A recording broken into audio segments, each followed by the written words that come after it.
very day 4 years ago, a dark cloud covered our nation. More than 150 innocent unarmed citizens were mowed down, were massacred in cold blood. These people were, as you've noticed, fathers, sons, mothers, daughters, friends, comrades of various people that were killed. These people were killed just for coming out and exercising their constitutional right to protest against injustice. We lost friends and comrades, but these families here lost loved ones. They lost breadwinners. They lost an entire support system. Today we can only try to stand in the gap and mitigate. We can only try to represent, but we cannot fill that gap.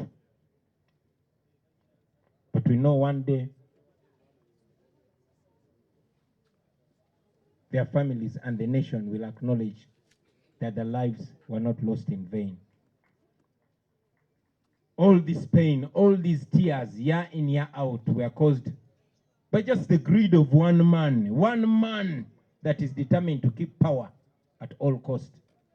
He does not care what the nation has to lose. But again, we are also here to tell General Museveni that we shall not stop, that we are not going to give up, that we are going to fight on until the cause for which these people died is realized. We are never, ever, ever going to give up. We know that all dictators, when they lose legitimacy, they turn to violence. You've seen that with Omar el-Bashir of Sudan. You've seen that with Mugabe in Zimbabwe. But there's only one common thing about all these dictators, that in the end, they fall. In the end, they all fall. And we know that the end of Museveni is going to be very, very soon. You've seen the prayers. Katonda teyebase. Katonda jali. Era ajja kumusasulamu currency eye nyini jaina okumusasulamu. This massacre was intended to instill fear in the hearts of people, abantu batye, so that they never at any one time rise up against a dictatorship. Well, it worked for a while, but I can tell you that we refuse to live under fear. He might have thought that it's going to derail us for a while, but it gave us even more reason to fight on, because there's nothing anymore for us to lose. We shall fight on, and we shall win, and we shall go ahead to honor the promises and the desires of these our comrades. Today, ladies and gentlemen, I want to request all of Uganda, all of the people of Uganda, to think about these people. These are multi-cultural people, different tribes, different religions, different genders, different thoughts. Many of them were innocent people, like Kamuyat. Yari avuga mereye mukazi watu. Like the young man in Busoga, he was watching TV, and others. But these people were killed. These victims, ladies and gentlemen, could have been maybe slightly above 100, but the effect went as far as millions. As we stand here today, the conscience of our nation is still haunted by that atrocity, by that terror. But like I said, we dare to rise again. We dare to fight again. It is not just this blatant killing that has happened or still happens in Uganda.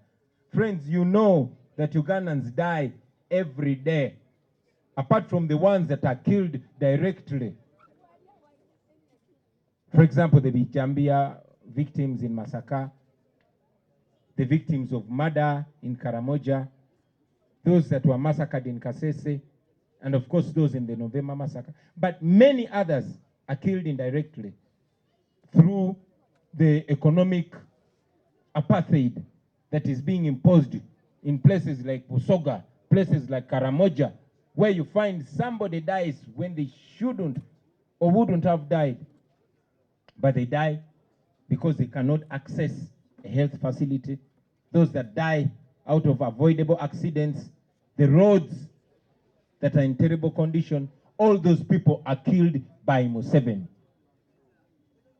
Tetunulira butunulizi bano bokka bebase directly bebatemye ebijambia bebase Karamoja n'abantu abo bebavuwaza akagenderere bebataddeko apartheid oba obusosoze bw'ennyingiza nti kino ekitundu kirina kubeera kyavu ng'ebusoga, kino ekitundu kirina kubeera kyavu ng'ekaramoja.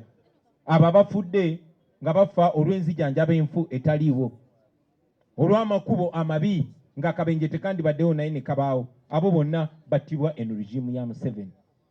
Era nabo bwe mubanga musaba musabe Katonda naye amubonereze olw'ensonga eyo. So, friends,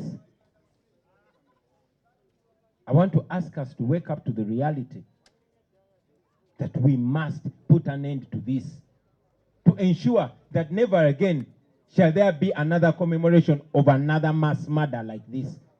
Only Ugandans can stop that, and we should stop it.